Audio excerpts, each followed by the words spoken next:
Hello, everyone. Welcome to my channel. If you're new here, like, share, and subscribe. And don't forget to hit that bell notification so you will not miss an upload. Today, we are talking about the Purple Man. I'm talking about Prince. And yes, Prince is his first name. Prince Rogers Nelson, the legend. Everybody's talking about Michael, but let's not forget about when you're talking about the king of pop, you gotta also talk about Prince. Let's get into this quick video today. So this video is some lesser known things about Prince. How many Prince fans do we have here? Past, present. Well, not only was I a big Michael Jackson fan, but I was also a big Prince fan. I loved their music, their talent, their gift. I thought that they were two very brilliant people, but today we're talking about Prince. So, and I could just hear Prince right now saying, why are we talking about the king of pop? This is about me, isn't it? Anyway, all right. And make sure you check out some of my other topics. This channel is geared mostly towards transformation into a butterfly for Christ. But I also have some other topics on here, celebrity updates, and also I dabble a little bit in talking about wigs, lace front wigs, human hair, and all of that stuff. So check all of those out. But today I want to talk a little bit about Prince. So here's some lesser known things about him that even longtime fans sometimes miss. He played how many instruments? Remember that video on American Bandstand? I think he was like, maybe he was 17 years old, 18, I'm not sure.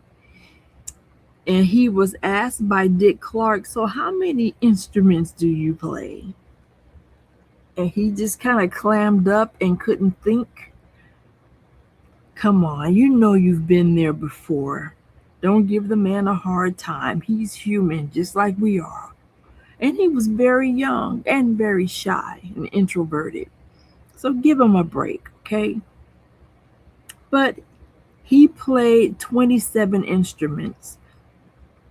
I thought, all my years of knowing Prince's music, I just assumed that he could just play every instrument in the whole world because he was so gifted. And I'm sure if he had really wanted to and took the time, he could have. So he played 27 instruments on his debut album, For You, almost entirely by himself. He wrote songs that became huge hits for other artists, including Nothing Compares to You for Sinead O'Connor, Manic Monday for the Bangles, I Feel For You for Chaka Khan.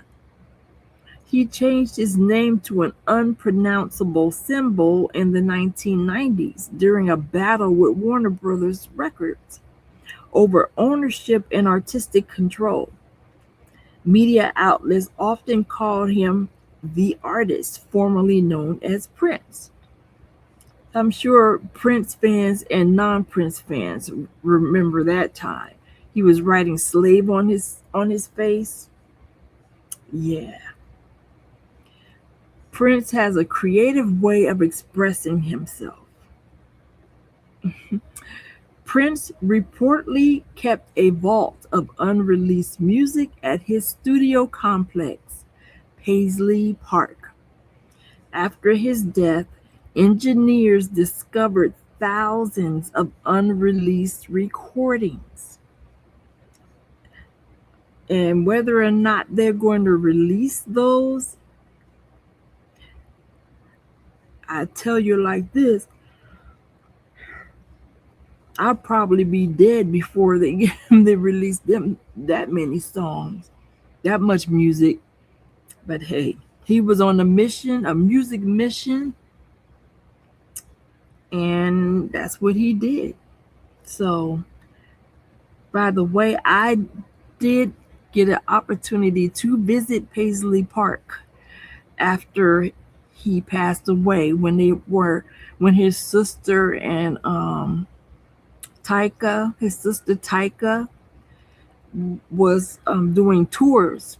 I mean, she wasn't doing them, but they were having tours of Prince's estate um, after he had passed away.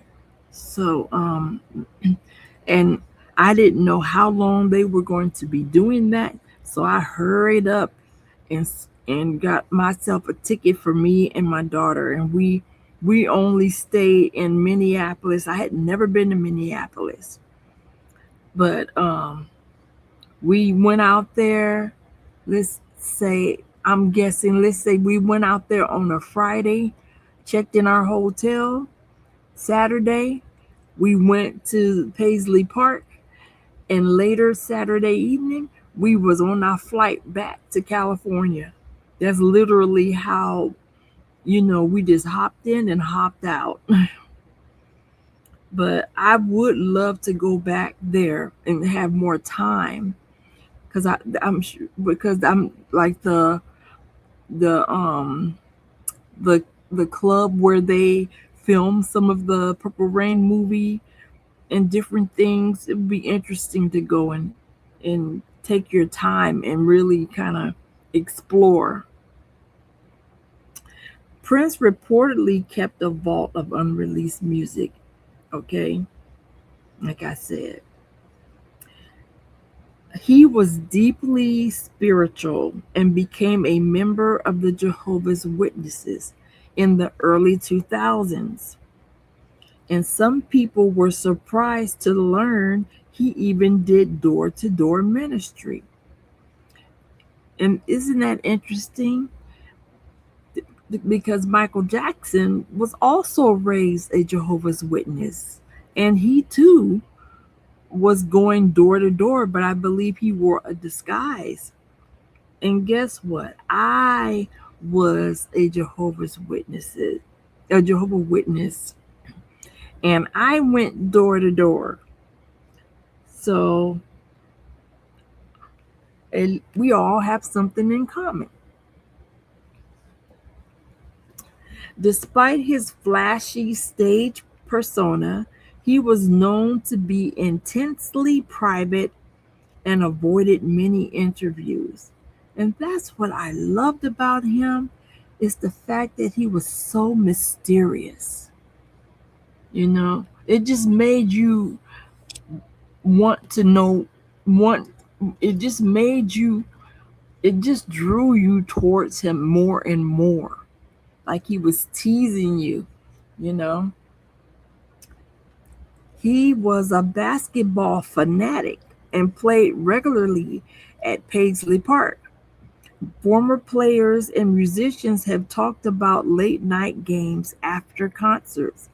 He was a very good basketball player. In fact, he wanted to play basketball, but because of his height, he was not able to do it.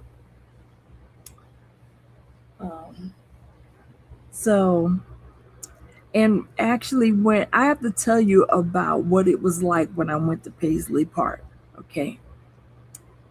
So I'll get into that in a little bit. The famous film Purple Rain was partly autobiographical, but Prince intentionally blurred reality and fiction to build his mystique. And wasn't he good at it? He was so good at it, it got on your nerves. Because at first, him being mysterious was like, oh, that's so cute. Oh, that's so appealing. Then after a while, he started getting on your nerves. I was like, okay, you're doing a whole movie, and now we don't know what's true and what's not. You know, he loves to mess with your head. I think he did. He liked. He was very manipulative, like that, and he made a lot of people angry at him. He fought hard for artists for for their rights long before streaming debates became common. He criticized how labels and digital platforms handled ownership and compensation. He have the nerve. But he was doing the same thing to a lot of people, like um the the time, the revolution, vanity. He did a lot of that, not paying people what he could have and should have paid them. And yet he criticized record labels and digital platforms for the way they handled ownership and compensation. I'm like, how in the world can you talk? I guess when the money was affecting his pockets, all of a sudden it's a problem. Okay. Prince could reportedly record songs at astonishing speed, sometimes completing multiple tracks in a single night. Now that reminds me of Tupac. One especially fascinating detail during the recording of Purple Rain: many tracks were built from live performances mixed with studio overdubs, which helped give the album its energy and atmosphere. Now I like that too. Like a lot of times when I record something, even myself, because I'm also into writing and producing my own music. Um, I believe in just doing a one shot thing. So it's all in the moment.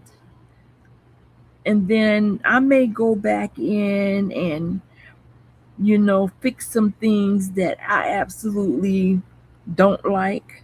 But other than that, I like to do it that way.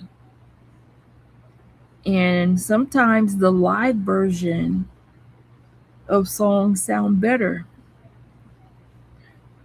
sometimes. So a lot of that, if you are a Prince fan, chances are you weren't surprised by a lot of that. Another thing I found out about him: his favorite color was not purple. Can anybody guess what his favorite color was? And it's random, y'all. Give up? His favorite color is orange. Yes, girl. Orange. Of all the colors. And I don't think I have ever really seen him wear orange. But yep, that's what he liked. He liked orange. So so that those are the facts I had for you. Now let me tell you about Paisley Park. And also, I did get a chance to go to one of his concerts before he died. So, unfortunately, I can't say the same for Michael Jackson. But I got a chance to see Prince perform live. And I wish I had seen him when he was much, younger and still in his prime. Because when we did go, I took the same daughter with me to go see him. And um, I think it was he either needed to have hip surgery or he had hip surgery. But either way, he's had to deal with pain, you know, for years, especially with him not being a trained dancer, but yet he's dancing and jumping off speakers and stuff in heels. So he needed hip surgery. And but at the concert he had on these white like furry boots that just went up all the way to the knee, and I think he probably wore those to hide. I mean, I could be wrong. He could have just wore those because he liked them, but he was wearing these big white furry boots, which I hated, by the way. um I thought it was to hide the fact that he was not wearing heels. um who knows. And then he didn't really dance that much. And I'm trying to think what year this was that I saw him. um well, when I saw him is when he was wearing his hair short and straight, so he wasn't in the afro yet. So and I saw him in Oakland at the Coliseum. So either way, it was a couple of years back. I think it might have been like early 2000s or the middle. I'm trying to think, had Michael passed away yet? My memory's so bad, I can't remember. But either way, he was wearing those big furry boots, and he wasn't doing a lot of dancing. He danced some, but he wasn't doing a lot of dancing. And then he did a lot of music that were covers, like other people's music, like Sly and the Family Stone type music. And then he did a few of his own songs. I think he was a Jehovah's Witness during that time. And that's probably why he was very careful and selective on which music he would do, because he no longer wanted to do anything that was too sexually suggestive. And so shame on me, because I'm wanting him to do all that stuff back then, but I wasn't as close to the Lord as I am now.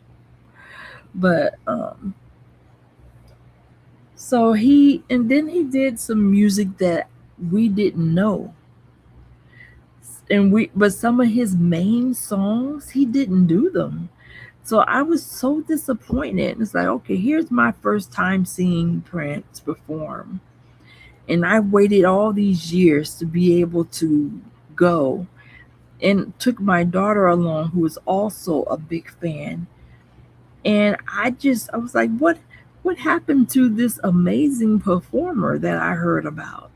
It was, because it was Prince, it still was a positive, memory that I had of it, but it's because it was Prince.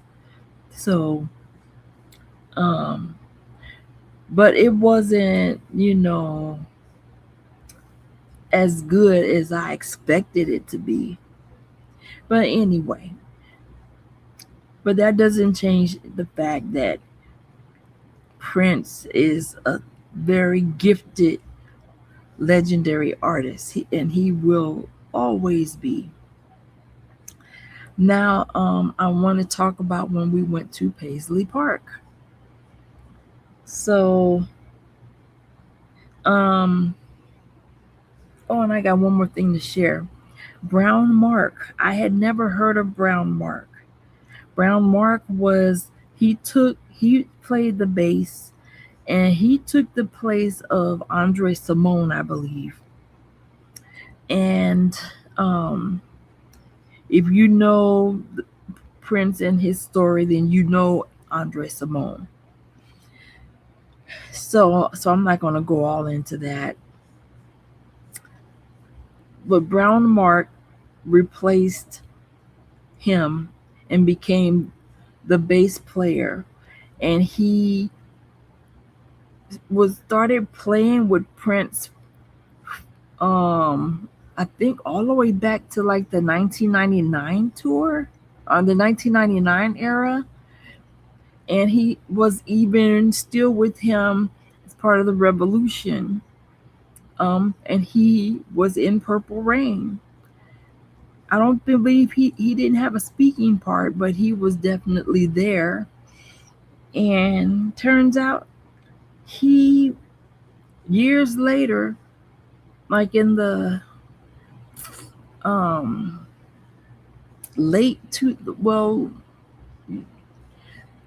before pandemic and right before Prince died, so like maybe in like the middle, like 2012 or something like that, 2013 maybe, he was working with my husband. They were working together just at an ordinary type of a job. I'm not going to say where, but here in the Bay Area, he was working. And my husband didn't know who he was until another co-worker said, "Do you know who that is?" He said, "No." He said, That's Mark Brown." And he said, "Mark Brown?" "Yeah, Brown Mark from Prince and the Revolution." And my husband didn't believe it, so he came home and he went and looked it up on YouTube, and sure enough, he saw him on there. And he told me all about it. I didn't even know who Brown Mark was until my husband told me. So I'm like, wow, because I used to pick my husband up from work, and sometimes it would be after hours, and people would have to buzz me. Co-workers would have to buzz me in, and they would ask me, "Who am I there for?" It's like, you mean to tell me I probably spoke to him and don't even know? Like, wow. So that's a little interesting thing to me. By the way, I've read Brown Mark's book. It is a hilarious book of his life in the Purple Kingdom. All right, so let me move along to my visit to Paisley Park. So the first thing they do when you get there is they confiscate your phone. They put it inside this little velvet case that has a key and a lock. And they lock your phone and take the key because I guess they were honoring the way Prince was when he was alive, that he would confiscate your phone. He did not want anybody recording or taking pictures. So they took our phones. So I was little like, what? I mean, they didn't take our phones. They locked them up. I think we kept our phone, but to unlock the little thing, we had to, at the end of the tour, we had to have it unlocked by staff. Anyway, and the whole time we were kind of in the lobby like area. First of all, it doesn't even look like a house. It looks like a office building.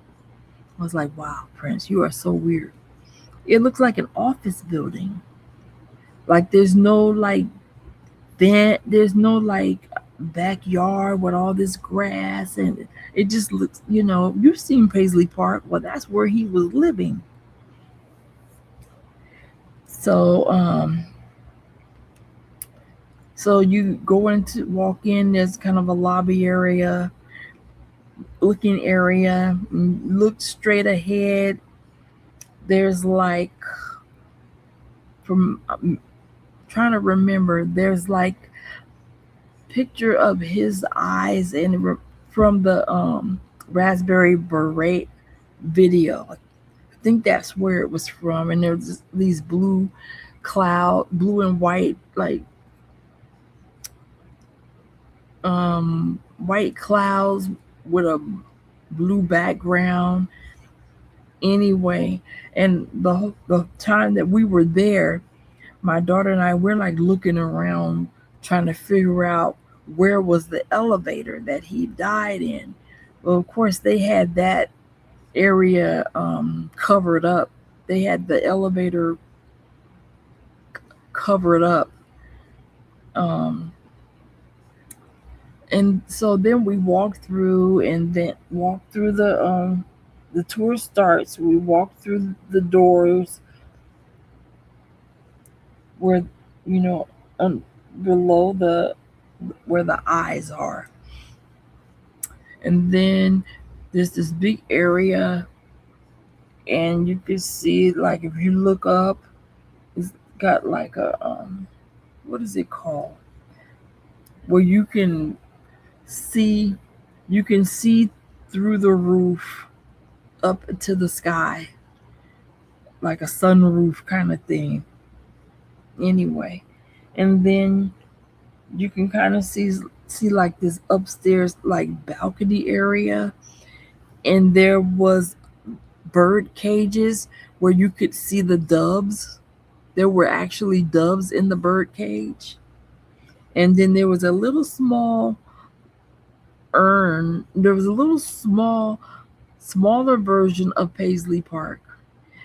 And the tour guide asked for a moment of silence from all of us.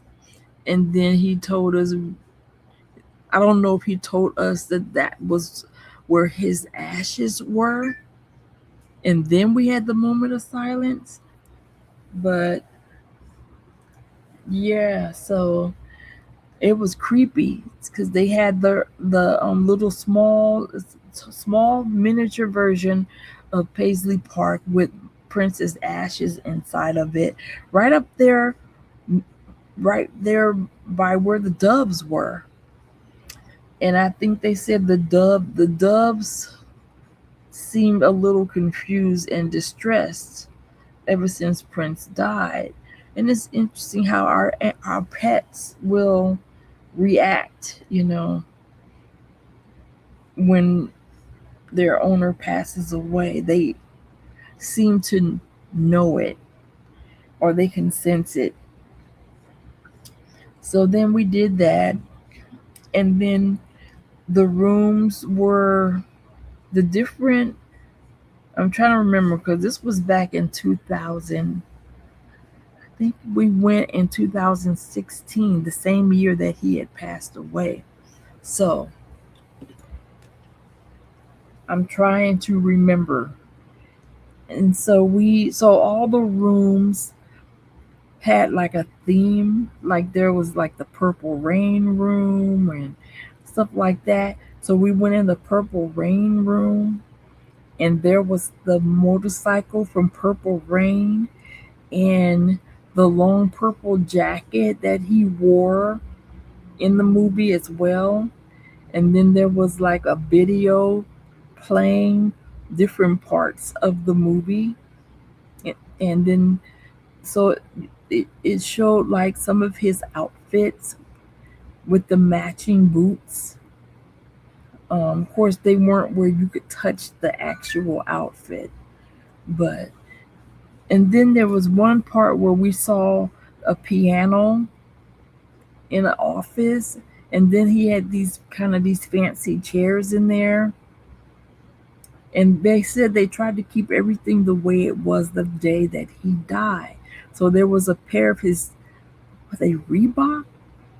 A pair of his tennis shoes, um, just kind of sitting on the floor in that little office area where he would have meetings.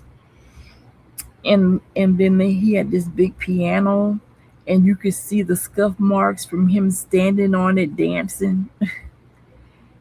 um, so there was a lot to see, a lot, and I just can't remember it all. And then we went into where he had into his like little area where he had recorded some of his music videos and his some of his concerts. He performed them right there. If he had events and parties, he would have it in there. It was this big huge stage, and then there was like tables and chairs, and I guess where the guests would sit down, and it would be like restaurant style. And then we got a chance to, then he had this long hallway where it was a picture of himself, and I think his hands on each side, it was the people that he influenced and the people that influenced him, different people.